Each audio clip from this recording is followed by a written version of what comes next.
प्रथम प्रसंग पर नजर पकाइबा वैज्ञानिक देले सांघातिक तथ्य 24 घंटा नुहे दर्शक बंधु एवं गोटे दिन 25 घंटा होगाकू जाउछि वैज्ञानिक एभली तथ्य प्रदान करिसेंति भूगर्भ शास्त्री कहवा अनुसार चंद्रमार गति दिनकू दिन मंथर होउछि जहा फल दिन लंबा होगाकू लागिछि बहु वर्ष हेब चंद्र एवं पृथ्वी पृष्ठ मध्यरे जो पृथ्वीर दूरता रहुछि ताहा मध्य वृद्धि घटुछि एवं ठीक सेहि भली चंद्रर गति भली पृथ्वीर गति मध्य मंथर होउछि जहा फल दिन लंबा हेबार लागिछि वैज्ञानिकଙ୍କର आकलनरू यह जना पड़िछि जे प्राय 1.4 अरब वर्ष पूर्वे जेतेबेले चंद्र एवं पृथ्वी मध्यरे दूरता कम रहितला सेतेबेले दिन 18 घंटा 18.14 घंटा अर्थात 18 घंटा 14 मिनिट रहितला गोटे दिनर समय तेबे चंद्र एवं पृथ्वी मध्यरे बढ़ुतुबा दूरता पाई दिन धीरे धीरे 24 घंटा होइछि एवं एबे एही प्रक्रिया मध्य जारी रहिछि तेणु आगामी दिन रे एही घंटा समय आहुरी बढ़िबो वैज्ञानिक माने एभली दाबी करिसंती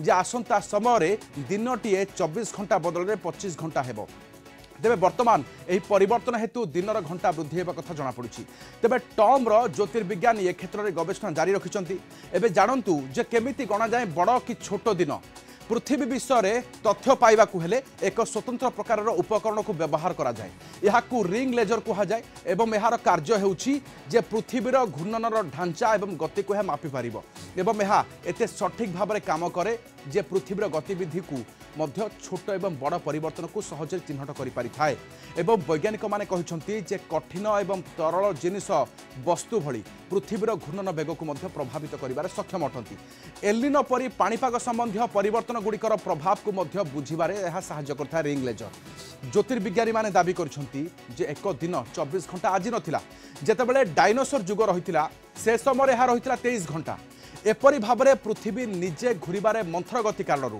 आगकू यार समय 25 घंटा हो अधिक आलोचना पे आम सहित डॉक्टर शुभेन्दु पट्टनायक महाकाश विज्ञानी आम सहित अच्छा अधिक आलोचना करवा डॉक्टर पट्टनायक स्वागत करुच्च आलोचना को ये चमकैवा भली तथ्य अर्थात आहुरी दिन लंबा हेब कि अतीत दिन छोट थिला कि एवं पृथ्वीर चंद्र मध्य दूरता बढ़िया कारण होउछि कि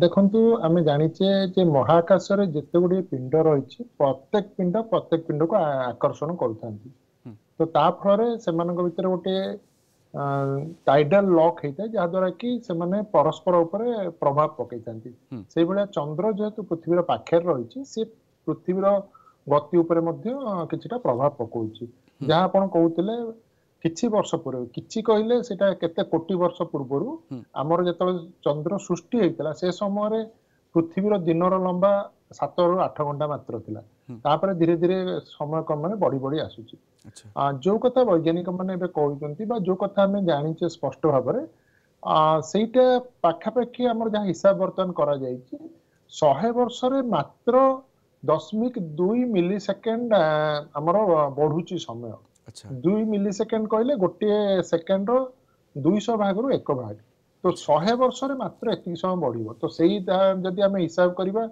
पाखापाखि 1 लाख वर्ष रे मात्र 2 सेकेंड बढ़िबो हमर दिनर लंबाटा तो यही प्रक्रिया जारी रही किंतु जहाँ आपण कहउचंदी 25 घंटा हबो सेटा हबा पईका बहुत कोटी किछि कोटी वर्ष लागिबो आपण एही तो अनुमान करि परथि मात्र 2 सेकेंड बढ़िबा पईका हमको 1 लाख वर्ष अपेक्षा करियको पड़िबो अर्थात आबे जो समय वर्तमान देखुछे ताहा मध्य सठिक भाबरे नुहे अर्थात पूर्वरु मध्य किछि समय रहिथिला दिनक एवं परवर्ती समय आमे मध्य आ किछि देखिबा सर वर्तमान हा केमिति जणा पड़े देखंतु आमर समय मापिया पईका वर्तमान बहुत गुडी एडवांस इंस्ट्रूमेंट बाहरी सलानी प्रथमे आमे स्प्रिंग दिया घड़ी रे समय मापुतिले धीरे धीरे क्वार्ट्ज बाहरला एबे होची आम पाखरे एटॉमिक क्लॉक अछि जो एटॉमिक क्लॉक टा गोटिए सेकेंड रो 1 लाख भाग रु 1 भाग मध्य सठिक भाबरे मापि पारि थाए तो वर्तमान एटम में हमर जो अणु रहिछि तार जो कंपन रहिछि से कंपन को आधार करी गोटिए सेकेंड रे केते थर कंपन होछि सेटा हमर समय रो वर्तमान मापक होइछि जहाँ द्वारा कि हमें बहुत सठिक भाबरे सब कथा समय रे मापि पारुछे सठिक समय मध्य हम जानि पारुछे तो सेही थ्रू हमें जानि पारुछे पृथ्वी केते बेगरे गति करूछि केते स्पीड रे बुलुछि किछि जदि तारतम्य हला जेमति कि हमें हिसाब करतले जे 100 वर्ष रे मात्र 0.2 मिली सेकेंड हमर बढ़ुछि तो एते कम से बढ़िबा पछर कारण हेउछि जे पृथ्वीर गति रे मंथर होइछि कि निज चारिपटे जेतेले पृथ्वी घुरे सेथिरे मध्य मंथर गति कारण रे भली सब वृद्धि घटुछि कि ଦେଖନ୍ତୁ ଆମର ପୃଥିବୀ ନିଜ ଅକ୍ଷ ଚାରିପଟେ ବୁଲୁଛି। ତ ଆମର ଯାହା ପ୍ରଥମରୁ ଆମର ଡେଫିନେସନ ନିଆଯାଇଛି ବା ଆମେ ଯୋଉ ସଂଜ୍ଞା ନିର୍ଦ୍ଧାରଣ କରିଛେ, ଗୋଟିଏ ଦିନ କହିଲେ ନିଜ ଅକ୍ଷ ଚାରିପଟେ ବୁଲି ଆସୁଥିବା ସମୟକୁ ଆମେ ଗୋଟିଏ ଦିନ ଧରେ, ଯାହାକୁ ଆମେ ଏବେ 24 ଘଣ୍ଟା ବୋଲି ଧରିଛୁ। ଆଉ ସୂର୍ଯ୍ୟ ଚାରିପଟେ ବୁଲିବା ପାଇଁକା ସେଇ 24 ଘଣ୍ଟା ଆଧାରରେ ଆମକୁ 365 ଦିନ ନଉଛି। ତେଣୁ ଆପଣ ଯଦି ହିସାବ କରିବେ ଯେ ଯୋଉଟା ଆମର 300 ଯଦି 24 ଘଣ୍ଟାଟା କେବେ 25 ଘଣ୍ଟା ହେଇଯିବ ବଢିକିରି, ତାହେଲେ ଆମର ଯୋଉ ବର୍ଷଟା 365 ଅଛି ଦିନ ରହିଛି, ସେଇଟା କମିକି 350 ଦିନ ହେଇଯିବ। ତ ଏଇ ଯୋଉ ପ୍ରକ୍ରିୟାଟି ଜାରି ରହିଛି, କିନ୍ତୁ ବହୁତ ବର୍ଷ ଧରେ ଲାଗିବ ସେ ସମୟ। ସେଥିପାଇଁକା କିଛି ଏବେ ନିକଟ ଭିତରେ ବା ଇମିଡିଏଟଲି ସେଟା କେବେ ଘଟିବନି। କିନ୍ତୁ ଏହା ସତ୍ୟ ଯେ ଆମେ ସ୍ଥିର କରିସାରିଲେଣି ପୃଥିବୀ ସ୍ଥିର ମାନେ ଧୀର ହଉଛି ଧୀରେ ଧୀରେ, ଯାହାକି ଚନ୍ଦ୍ରର ପ୍ରଭାବ ଯୋଗୁ ହିଁ ହଉଛି। କାରଣ ଚନ୍ଦ୍ର ଆମ ଉପରେ ବହୁତ ପ୍ରଭାବ ପକାଉଛି ଅଧିକ, କାରଣ ଆମର ବହୁତ ନିକଟରେ ସେ ରହିଛି। ତେଣୁ ଧୀରେ ଧୀରେ ଚନ୍ଦ୍ର ମଧ୍ୟ ଆମଠୁ ଦୂରେଇ ଯାଉଛି। ତା ଫଳରେ ତାର ପ୍ରଭାବ କମିବା ଫଳରେ ଆମର ଯୋଉ ଅକ୍ଷ ଚାରିପଟେ ଆମେ ବୁଲୁଛେ ସେଇଟା ଧୀର ହେଇ ହେଇ ଚାଲୁଛି। ପୃଥିବୀ ଚାରିପଟେ ଚନ୍ଦ୍ର ଘୁରେ, ଚନ୍ଦ୍ର ଦୂରେଇବାର କାରଣ କଣ ହୋଇଥାଇପାରେ? ଦେଖନ୍ତୁ ଆମର ଯାହା ଆମର ଆଇନଷ୍ଟାଇନ କହିଥିଲେ ଥିଓରି ଅଫ ରିଲେଟିଭିଟିରେ, ଆମର ପ୍ରତ୍ୟେକ ବସ୍ତୁକୁ ଆକର୍ଷଣ କରନ୍ତି। ତେଣୁ ଆକର୍ଷଣ କରିବା ଫଳରେ ସେ ଆମକୁ ଟାଣି ହେଇଯାଏ। କିନ୍ତୁ ଚନ୍ଦ୍ର ତ ଆମର ଟାଣି ହିଁ ଆସୁନି, ବରଂ ଓଲଟି ଦୂରେଇ ଯାଉଛି। ତାର ମଧ୍ୟ ଆଉ ଗୋଟେ କାରଣ ରହିଛି ଯେ ଚନ୍ଦ୍ର ଯୋଉ ଗତିରେ ବୁଲୁଛି, ଆମେ ଯଦି ଗୋଟେ ନିର୍ଦ୍ଦିଷ୍ଟ ଗତିରେ ବୁଲିବା ଆରମ୍ଭ କରିବା, ତାହେଲେ ସେ ଆମେ ନିର୍ଦ୍ଦିଷ୍ଟ ସେଇ ଗତିରେ ହିଁ ଚାରିପଟେ ବୁଲିଛୁ ଗୋଟେ ବଡ ପିଣ୍ଡର ବୁଲି ପାରିବା। ଯେମିତିକି ଆମେ ଏବେ କୃତ୍ରିମ ଉପଗ୍ରହ ଗୁଡିକ ମହାକାଶକୁ ଛାଡୁଛେ, ତ ସେଗୁଡିକ ଆମେ ଯଦି ଗୋଟେ ନିର୍ଦ୍ଦିଷ୍ଟ ଗତିରେ ବା ନିର୍ଦ୍ଦିଷ୍ଟ ବେଗରେ ଗୋଟେ ନିର୍ଦ୍ଦିଷ୍ଟ ଉଚ୍ଚତାରେ ଛାଡି ଦଉଛେ, ସେ ବିନା ଇନ୍ଧନରେ ଘୁରି ବୁଲୁଛି। ଠିକ ସେଇଭଳିଆ ଚନ୍ଦ୍ର ମଧ୍ୟ ଯେହେତୁ ପ୍ରଥମରୁ ଆରମ୍ଭ ହେଲା ବେଳକୁ ତାର ଗୋଟେ ଗତି ରହିଛି, ସେଇ ଗତିରେ ସେ ପୃଥିବୀ ସହିତ ବୁଲିକି ବୁଲୁଛି ଏବଂ ସେ ପୃଥିବୀରୁ ଦୂରେଇ ଯାଉନି, ମାନେ ବାହାରିକି ପଳେଇ ଯାଉନି, କାରଣ ତାକୁ ପୃଥିବୀ ଟାଣି ଦଉଛି। ତେଣୁ ଚନ୍ଦ୍ର ଗୋଲାକାର ପଥରେ ବୁଲିବାର ଯେତିକି ବଳ ତାର ଦରକାର, ସେତିକି ବଳରେ ପୃଥିବୀ ମଧ୍ୟ ତାକୁ ଟାଣିକି ରଖିଛି, ଆକର୍ଷଣ କରିଛି। ତେଣୁ ସିଏ ଦୂରେଇ ଯାଉନି ବା ଆମ ପାଖେଇ ଆସୁନି। ସାର୍, ପୃଥିବୀ ବୈଜ୍ଞାନିକ ମାନେ କହିଛନ୍ତି ଯେ ପୃଥିବୀ ପୃଷ୍ଠରେ ମଧ୍ୟ ଏମିତି କିଛି ଜିନିଷ ଅଛି ତାକୁ ଦୂରେଇବାରେ ମଧ୍ୟ ସାହାଯ୍ୟ କରୁଛି। ଏହା କ'ଣ କାରଣ ହୋଇଥାଏ? କଠିନ ବସ୍ତୁ ହୋଇପାରେ ଅବା ତରଳ ବସ୍ତୁ ହୋଇପାରେ? ଦେଖନ୍ତୁ, ପୃଥିବୀର ଯୋଉ ଗତି କଥା ଆମେ ଆଲୋଚନା କରୁଛେ, ତା ଧୀର ହବାର ଆଉ ଗୋଟେ କାରଣ ହଉଛି ତା କେନ୍ଦ୍ରରେ ଥିବା ଲାଭା। ଆଉ ଦ୍ୱିତୀୟ ହଉଛି ଆମର ଯୋଉ ସମୁଦ୍ର ରହିଛି, ବହୁତ ଜଳ ରହିଛି। ଆପଣ ଜାଣିଥିବେ ଯେ ଆମେ ଯଦି ଗୋଟେ ଗ୍ଲାସ ରେ ବାନ୍ଧିକି ଜଳ ରଖି ଜୋରରେ ବୁଲେଇବା, ସେ ସବୁବେଳେ ମାନେ ଚହଲିବାକୁ ମାନେ ବୁଲିବାକୁ ଆରମ୍ଭ କରେ, ସ୍ପିନ୍ କରିବାକୁ। ଠିକ ସେଇଭଳିଆ ଯେତେବେଳେ ଆମର ପୃଥିବୀ ବୁଲୁଛି ଯୋଉ ଦିଗରେ ପଶ୍ଚିମରୁ ପୂର୍ବକୁ, ସେଇ ସମୟରେ ଜଳ ରାଶି ଯୋଉ ରହିଛି ଆମର ସମୁଦ୍ର ଆକାରରେ, ସେ ସବୁବେଳେ ତାକୁ ଅଟକଉଛି ଆଗକୁ ନ ଯିବା ପାଇଁକା। ସେ ଅଟକେଇବା ଫଳରେ କଣ ହଉଛି, ଆମର ମଧ୍ୟ ଗତି କିଛି କମ ହଉଛି। ତା ଛଡା ଆମର ଯୋଉ ଲାଭା ରହିଛି ତରଳ ଅବସ୍ଥାରେ ଆମର କେନ୍ଦ୍ରରେ, ସିଏ ମଧ୍ୟ କିଛି ପରିମାଣରେ ଦାୟୀ ଆମର ସ୍ଲୋ ଡାଉନ କରିବାକୁ ବା ଧୀର କରିବା ପାଇଁକା। କାରଣ ସେଟା ତରଳ ଜିନିଷ ରହିଛି, କଠିନର କୌଣସି ଅସୁବିଧା ନାହିଁ। ତରଳ ବସ୍ତୁ ଯୋଉ ବା ତରଳ ପିଣ୍ଡ ଗୁଡିକ ରହିଛି ଆମର, ସେଇମାନଙ୍କ ଦ୍ୱାରା ହିଁ ବା ସେଇମାନଙ୍କ କାରଣରୁ ହିଁ ଆମର ପୃଥିବୀ ଧୀରେ ସ୍ଲୋ ହେଇ ଯାଉଛି। ସେ ପୃଥିବୀ ପୃଷ୍ଠରେ ଏମିତି କିଛି ଅନେକ କିଛି ଅଛି ଯାହାକି ବର୍ତ୍ତମାନ ଏ ତଥ୍ୟ ମଧ୍ୟ କହୁଛି, ଯେମିତି ଏବେ ମଧ୍ୟ ଗବେଷଣା ଜାରି ରହିଛି ଯେ ବାସ୍ତବରେ କାରଣ କ'ଣ। ସାର୍, ଚନ୍ଦ୍ର ଯଦି ଦୂରେଇ ଯାଏ, ସାର୍ ସବୁ ଗୋଟିଏ ଗ୍ରହ ପାଖରେ ଆଉ ଗୋଟିଏ ଉପଗ୍ରହ ମଧ୍ୟ ଥାଆନ୍ତି, କିନ୍ତୁ ପୃଥିବୀର ଏଭଳି କେବଳ ଗୋଟିଏ ଉପଗ୍ରହ ଅଛି। ସେ କ୍ଷେତ୍ରରେ ଚନ୍ଦ୍ର ଦୂରେଇ ଯିବା ପୃଥିବୀ ଉପରେ ଆଉ କିଛି ପ୍ରଭାବ ପକାଇବ କି? ଆଗାମୀ ଦିନରେ ଆଉ କିଛି ଆମେ ପରିବର୍ତ୍ତନ ଦେଖିବା କି? ଦେଖନ୍ତୁ, ଚନ୍ଦ୍ର ପାଇଁ ହିଁ ଆମର ପୃଥିବୀ ଏବେ ତିଷ୍ଠି ରହିଛି। କାରଣ ଚନ୍ଦ୍ର ଆମକୁ ଆମର ପୃଥିବୀକୁ ଷ୍ଟାବିଲିଟି ଗୋଟେ ଦଉଛି। ଷ୍ଟାବିଲିଟି କହିବା ଅର୍ଥ, ପୃଥିବୀର ଯୋଉ ଅକ୍ଷଟି ରହିଛି ସେଇଟା ଗୋଟେ 12,000 ବର୍ଷ ଥରେ ଏମିତି ଘୂର୍ଣ୍ଣନ କରୁଛି ଗୋଟେ ଛୋଟ ବୃତ୍ତ ଚାରିପଟେ।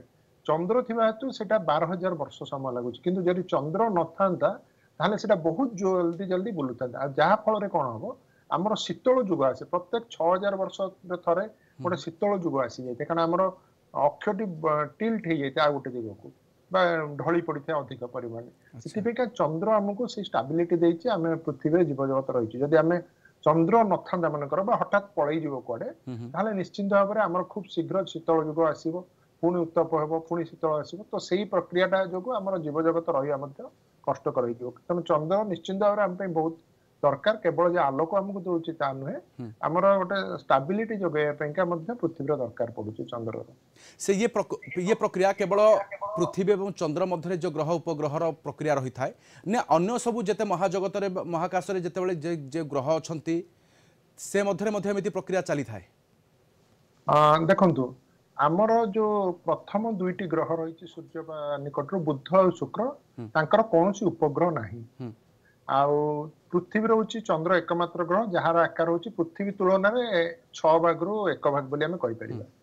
ଆଉ ମଙ୍ଗଳର ଯୋଉ ଉପଗ୍ରହ ରହିଛି ସେଗୁଡିକ ବହୁତ ଛୋଟ, ମଙ୍ଗଳ ତୁଳନାରେ 1000 ଭାଗରୁ ମଧ୍ୟ ସେମାନେ କମ ତାର ପଥର ଖଣ୍ଡ, ତେଣୁ ତାଙ୍କର ପ୍ରଭାବ ମଙ୍ଗଳ ଉପରେ ପ୍ରାୟ ନାହିଁ କହିଲେ ଚଳେ। ମଙ୍ଗଳ ପରେ ବୃହସ୍ପତି ଗ୍ରହର ପାଖାପାଖି 100ଟି ଉପଗ୍ରହ ରହିଛି, ବର୍ତ୍ତମାନ ପର୍ଯ୍ୟନ୍ତ ବୋଧେ 78ଟି ଉପଗ୍ରହକୁ କନଫର୍ମ କରାଯାଇଛି। କିନ୍ତୁ ବୃହସ୍ପତି ଗ୍ରହ ଏତେ ବଡ ଯେ ତାର ପ୍ରଭାବ ଉପଗ୍ରହର ପଡିବା ବହୁତ କମିଯାଏ, କାରଣ ତାର ଯୋଉ 4ଟି ଉପଗ୍ରହ ଅଛି ଯୋଉମାନଙ୍କ ଆକାର ପୃଥିବୀ ଆକାର ପାଖାପାଖି, ତେଣୁ ସେମାନଙ୍କର ଅଳ୍ପ କିଛି ପ୍ରଭାବ ପଡୁଥାଏ, କିନ୍ତୁ ବୃହସ୍ପତି ତାଙ୍କ ତୁଳନାରେ ବହୁତ ବଡ, ତେଣୁ ସେଇ ଉପଗ୍ରହ ଗୁଡିକର ମଧ୍ୟ ପ୍ରଭାବ ବହୁତ କମ। ତାପରେ ଯୋଉ ରହିଛି ଆମର ୟୁରାନସ୍, ନେପଚ୍ୟୁନ୍ ବା ଶନି ଗ୍ରହ, ସେମାନଙ୍କର ମଧ୍ୟ ଉପଗ୍ରହ ରହିଛି। ଶନିର ବର୍ତ୍ତମାନ 100ରୁ ଅଧିକ ଉପଗ୍ରହ ଠାବ କରାଯାଇଛି, କିନ୍ତୁ ସେଗୁଡିକ ଆକାରରେ ବହୁତ ଛୋଟ ଶନି ତୁଳନାରେ, ତେଣୁ ତାଙ୍କର ମଧ୍ୟ କିଛି ପ୍ରଭାବ ପଡେ ନାହିଁ। ଆଉ ଗୋଟେ ବିଶେଷ ଘଟଣା ହେଲା ଯେ ଆମର ଚନ୍ଦ୍ରର ଆକାର ଯେହେତୁ ବହୁତ ବଡ, ଆମ ଆକାଶରେ ଆମକୁ ବଡ ଦେଖାଯାଏ, ଆଉ ଆମେ ଗୋଟେ ସୁନ୍ଦର ସୂର୍ଯ୍ୟପରାଗ ଚନ୍ଦ୍ରଗ୍ରହଣ ଦେଖିଥାଉ, କିନ୍ତୁ ସେ ସବୁ ଆମର ବୃହସ୍ପତିରେ ହୁଏନି କି ନେପଚ୍ୟୁନରେ ହୁଏନି କି ଅନ୍ୟ କୌଣସି ଗ୍ରହରେ ହୁଏ ନାହିଁ। ତେଣୁ ନିଶ୍ଚିତ ଭାବରେ ଆମେ କହିବା ଯେ ଆମେ ଭାଗ୍ୟବାନ, ଆମର ଗୋଟେ ଉପଗ୍ରହ ରହିଛି ଯେ ଆମକୁ ବହୁତ କିଛି ମାନେ ସାହାଯ୍ୟ କରୁଛି।